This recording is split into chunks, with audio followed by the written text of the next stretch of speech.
तो small cap category में एक ऐसा स्मॉल कैप म्यूचुअल फंड निकल के आ रहा है जिसने लास्ट 1 ईयर में रिटर्न्स दिए हैं 6.39% के। अभी मैं इसके ऊपर वापस आऊँगा। लास्ट 3 ईयर्स के सीएजीआर की बात करते हैं तो वो गए हैं अमेजिंग 30.97% के।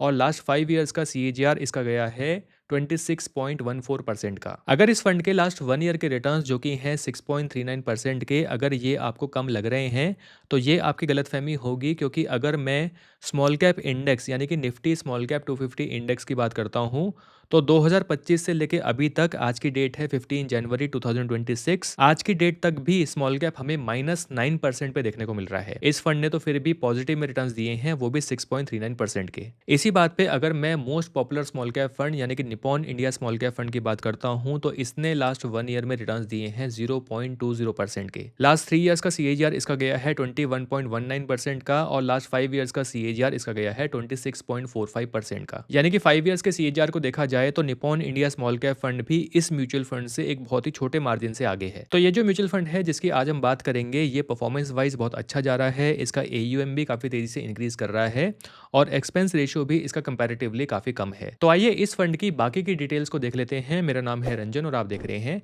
Your everyday guide. ओके, तो फंड का नाम है बंधन स्मॉल कैप फंड। जी हाँ, यही वो फंड है जिसने लास्ट 3 ईयर्स और 5 ईयर्स में काफी अच्छे रिटर्न्स दिए हैं। और जैसे कि आप देख सकते हैं कि मैंने यहाँ पर स्मॉल कैप कैटेगरी के जो दो और टॉप परफॉर्मिंग म्यूचुअल फंड्स हैं उनको भी यहाँ पर लिया हुआ है। एक है Nippon India small cap fund और दूसरा है क्वांट स्मॉल कैप फंड। इन दोनों फंड्स को हम बंधन स्मॉल कैप फंड के साथ कंपेयर करके देखेंगे कि क्या बंधन स्मॉल कैप फंड इन दोनों फंड के आसपास स्टैंड भी करता है या नहीं।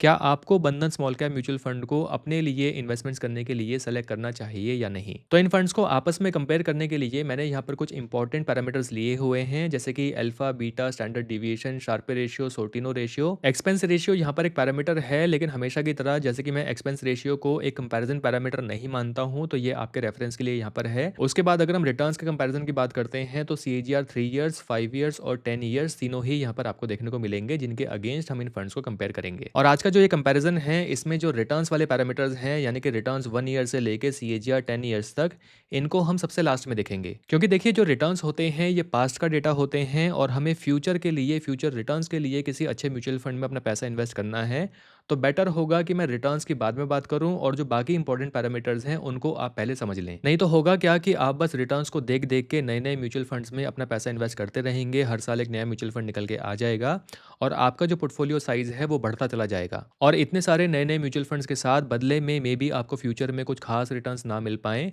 तो किसी भी म्यूचुअल फंड के फंडामेंटल्स को जानना बहुत ज़रूरी होता है।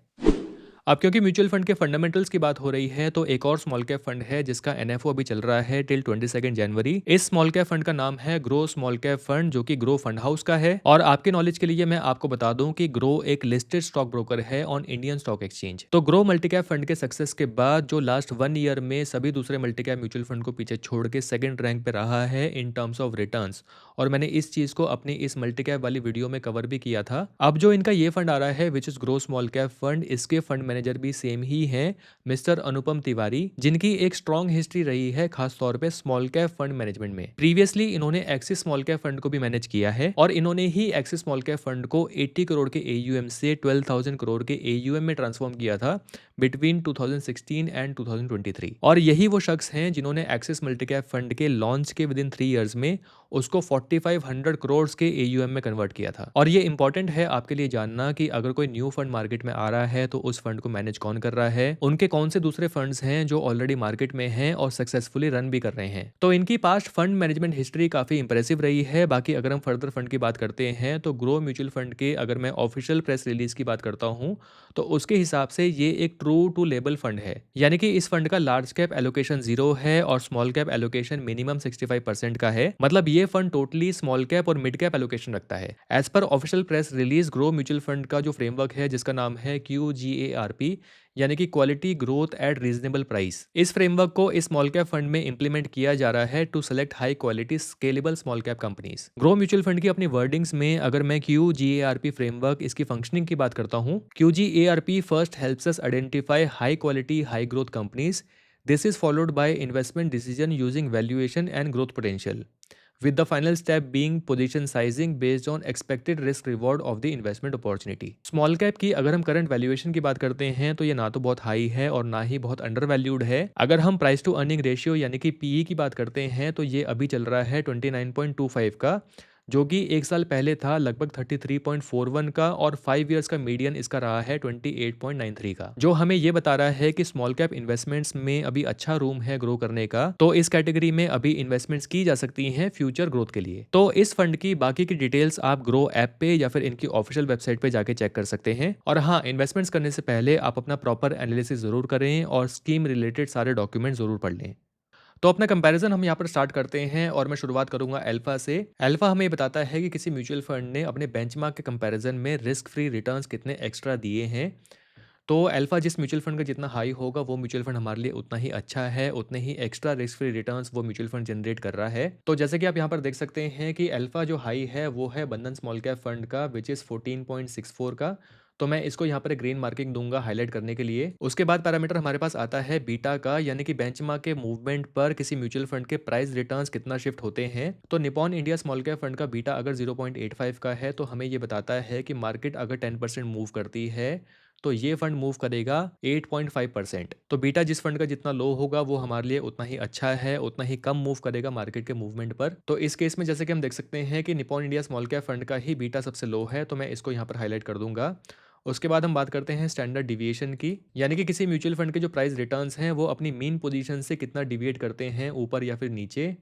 अगेन जिस म्यूचुअल फंड का स्टैंडर्ड डिविएशन जितना कम होगा वो हमारे लिए उतना ही बेटर होगा। तो इस केस में भी Nippon India small cap fund का ही स्टैंडर्ड डिविएशन कम है, तो इसको मैं हाईलाइट कर देता हूँ।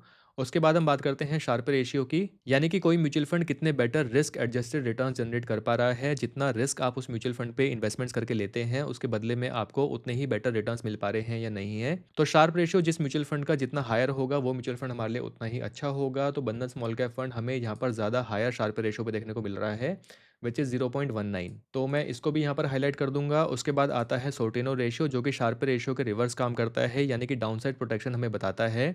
सोर्टिनो जिस म्यूचुअल फंड का जितना हाई होगा उतना ही बेटर डाउनसाइड प्रोटेक्शन उस म्यूचुअल फंड में होगा, जो कि अगेन हमें बंधन स्मॉल कैप फंड में ही देखने को मिल रहा है, विच इज़ 0.02। एक्सपेंस रेशियो जैसे कि मैंने आपको बताया था कि ये आपके रेफरेंस के लिए है, मैंने बस यहाँ पर लिख दिया है जिससे कि आपको पता चल जाए, मे बी डिसीजन में आपकी हेल्प करे कि कौन सा म्यूचुअल फंड आपके लिए बेटर है, किसका एक्सपेंस रेशियो कम है। बट एक्सपेंस रेशियो को मैं एक कंपैरिजन पैरामीटर नहीं मानता हूँ, क्योंकि एक्सपेंस रेशियो कम है इसका मतलब ये नहीं होता कि वो म्यूचुअल फंड ही अच्छा है, या फिर एक्सपेंस रेशियो अगर काफ़ी ज़्यादा हाई है तो इसका भी मतलब ये नहीं होता कि वो म्यूचुअल फंड ख़राब है। तो एक्सपेंस रेशियो को मैं यहाँ पर स्किप करूँगा, मैं इनके बेसिस पर कंपैरिजन नहीं करूँगा। अब हम चलते हैं रिटर्न्स पे। तो रिटर्न्स 1 ईयर की अगर मैं बात करता हूँ, जैसे कि मैंने बताया था कि स्मॉल कैप 250 इंडेक्स जो है वो अभी भी नेगेटिव में हमें देखने को मिल रहा है, -9% पे। उसके बावजूद यहाँ पर जो पॉजिटिव रिटर्न्स हमें देखने को मिल रहे हैं Nippon India small cap fund ने दिए हैं, और बंधन स्मॉल कैप फंड ने अच्छे पॉजिटिव रिटर्न्स दिए हैं, विच इज़ 6.39% के। तो एक हाईलाइट मैं इसको यहाँ पर दे सकता हूँ। उसके अलावा अगर हम 3 ईयर्स के सीजीआर की बात करते हैं तो अगेन बंधन स्मॉल कैप फंड के जो रिटर्न्स हैं वो काफ़ी हायर साइड पे गए हैं।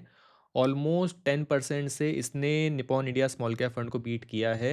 तो मैं इसको यहाँ पर हाईलाइट कर दूंगा। और अगर हम 5 ईयर्स के सीएजीआर की बात करते हैं तो यहाँ पर ज़्यादा हाई रिटर्न्स हमें देखने को मिल रहे हैं क्वांट स्मॉल कैप फंड के, विच इज़ 28.19।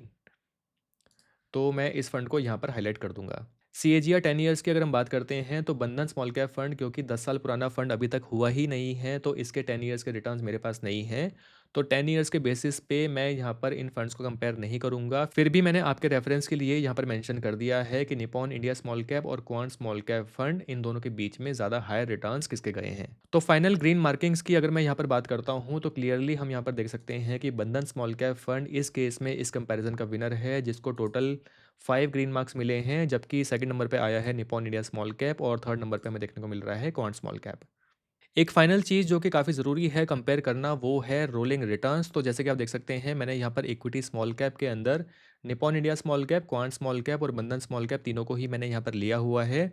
स्टार्ट डेट मैंने सेलेक्ट की हुई है एग्जैक्टली 5 साल पहले की, यानी कि 14/2/2021 से लेके और रोलिंग रिटर्न्स पीरियड मैंने यहाँ पर लिया है 3 इयर्स का। तो हर 3 इयर्स के पीरियड के हिसाब से हम इनके रोलिंग रिटर्न्स को यहाँ पर चेक करेंगे, जिससे कि हमें समझ में आएगा कि इन फंड्स की परफॉर्मेंस एग्जैक्टली कैसी रही है। तो ये जो स्काई ब्लू वाली लाइन है, ये है इक्विटी स्मॉल कैप कैटेगरी की लाइन, जो कि आप यहाँ पर देख सकते हैं। तीनों ही फंड्स को आप देख सकते हैं कि तीनों ही फंड्स ने इस ब्लू वाली लाइन के ऊपर ही परफॉर्मेंस दी है, यानी कि परफॉर्मेंस इनकी तीनों की ही बेटर साइड पे रही है। तो क्योंकि हम बंधन स्मॉल कैप फंड की बात कर रहे हैं, तो मैं सिंपली बंधन स्मॉल कैप फंड को ही हाईलाइट यहाँ पर कर देता हूँ, जो कि है ये orange line.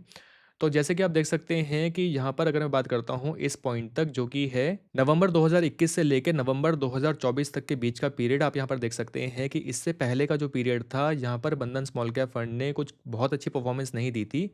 In fact Nippon India small cap fund और क्वांट स्मॉल कैप फंड के नीचे ही इसकी परफॉर्मेंस चल रही थी। और इस पीरियड के बाद आप सडनली देखेंगे कि बंधन स्मॉल कैप फंड की परफॉर्मेंस जो है वो काफ़ी हायर साइड पे देखने को मिल रही है compare to other two funds. और इसी पीरियड में अगर हम बात करते हैं निपॉन इंडिया स्मॉल कैप और क्वांट स्मॉल कैप फंड की, तो आप देख सकते हैं कि दोनों की ही परफॉर्मेंस ऑलमोस्ट सिमिलर सी रही है, कभी थोड़ा सा ऊपर कभी थोड़ा सा नीचे। बहुत बड़ा डिफरेंस हमें दोनों की ही परफॉर्मेंस में देखने को नहीं मिल रहा है, लेकिन स्टैंड आउट जिसने किया है यहाँ पर वो है बंधन स्मॉल कैप फंड ने। और 2021 के फर्स्ट क्वार्टर तक के पीरियड को आप यहाँ पर देख सकते हैं कि क्वांट स्मॉल कैप फंड काफ़ी अच्छी परफॉर्मेंस दिखा रहा था, लेकिन सडनली इसकी परफॉर्मेंस जो है वो थोड़ी सी डाउन साइड पे गई है। सेम ही केस हमें यहाँ पर Nippon India small cap fund में भी देखने को मिल रहा है। और आप इस टेबल से भी देख सकते हैं कि इस पूरे पीरियड में बंधन स्मॉल कैप फंड ने एक बार भी 20% से नीचे के रिटर्न्स नहीं दिए हैं। यहाँ पर 100% टाइम्स हमें देखने को मिल रहा है कि ग्रेटर देन 20% के रिटर्न्स इस फंड ने दिए हैं। अब आ जाते हैं इस वीडियो के फाइनल पॉइंट्स पे। सबसे पहली और मोस्ट इंपॉर्टेंट चीज कि should you consider investing in बंधन स्मॉल कैप फंड और नॉट। देखिए, ऐसा नहीं है कि मैं बंधन स्मॉल कैप फंड के बारे में पहली बार आज के इस वीडियो में बात कर रहा हूँ। मैं पहले भी अपनी म्यूचुअल फंड की जो एनालिसिस वीडियोस हैं उनमें बंधन स्मॉल कैप फंड के बारे में ऑलरेडी बात कर चुका हूँ। और जो पहले हमने एनालिसिस किया था और आज के एनालिसिस से जो हमें समझ में आया है कि हाँ, बंधन स्मॉल कैप फंड एक अच्छा फंड है। इसके 3 और 5 ईयर्स के रिटर्न्स काफ़ी अच्छे गए हैं, और इसके जो दूसरे पैरामीटर्स हैं, शार्प रेशियो, सोटिनो रेशियो, ये सब भी इसके अच्छे हैं। ऑल्दो वोलेटिलिटी और स्टैंडर्ड डिविएशन इसका थोड़ा सा हायर साइड पे है, बहुत ज़्यादा भी नहीं है, लेकिन जैसे ही परफॉर्मेंस दे रहा है उसके हिसाब से ठीक है। तो अगर आपने अभी तक किसी भी स्मॉल कैप फंड में अपनी इन्वेस्टमेंट्स नहीं की हैं और आप फ्रेश इन्वेस्टमेंट करना चाहते हैं, तो बंधन स्मॉल कैप फंड को आप यहाँ पर सेलेक्ट कर सकते हैं। बस इसकी परफॉर्मेंस को आपको यहाँ पर थोड़ा सा मॉनिटर करना पड़ेगा, यानी कि जब हम रिव्यू की बात करते हैं तो आप अगर 6 मंथ्स में एक बार भी इस फंड को रिव्यू कर लेते हैं, इसको इसी के बेंचमार्क से कंपेयर कर लेते हैं कि ये फंड अपने बेंचमार्क के मुकाबले अच्छी परफॉर्मेंस दे रहा है या नहीं दे रहा है। और इवन आप चाहें तो Nippon India small cap fund और क्वांट स्मॉल कैप फंड के साथ भी इसकी परफॉर्मेंस को कंपेयर करके देख सकते हैं। सेकंड पॉइंट आता है कि what if you are already investing in any small cap fund, maybe वो Nippon India small cap fund हो, क्वांट स्मॉल कैप फंड हो, या कोई भी दूसरा हो। देखिए, अगर आप दोनों में से किसी भी फंड में इन्वेस्टेड हैं, निपॉन इंडिया स्मॉल कैप या क्वांट स्मॉल कैप, दोनों ही बहुत अच्छे फंड हैं, दोनों की ही पास परफॉर्मेंस काफ़ी अच्छी गई है। बुल रन्स में भी दोनों ने बहुत अच्छा परफॉर्म किया है। तो मैं यहाँ पर आपको ये बिल्कुल भी सजेस्ट नहीं करूँगा कि अगर अभी इनकी परफॉर्मेंस खराब चल रही है तो आप इन फंड से एग्जिट कर लीजिए और बंधन स्मॉल कैप फंड में ही अपनी इन्वेस्टमेंट्स कर लीजिए। नहीं, हाँ, अगर आप अपने पोर्टफोलियो में एक नया स्मॉल कैप फंड ऐड करना चाहते हैं as a second small cap fund, तो आप बंधन स्मॉल कैप फंड को यहाँ पर अपने लिए सेलेक्ट कर सकते हैं। आई होप ये वीडियो आपके लिए हेल्पफुल रही होगी। वीडियो अगर आपको अच्छी लगी है तो इसको लाइक करके मुझे ज़रूर बताएं, और जाने से पहले चैनल को सब्सक्राइब करना मत भूलिएगा। जल्दी ही मिलेंगे एक और वीडियो में। Thank you for watching.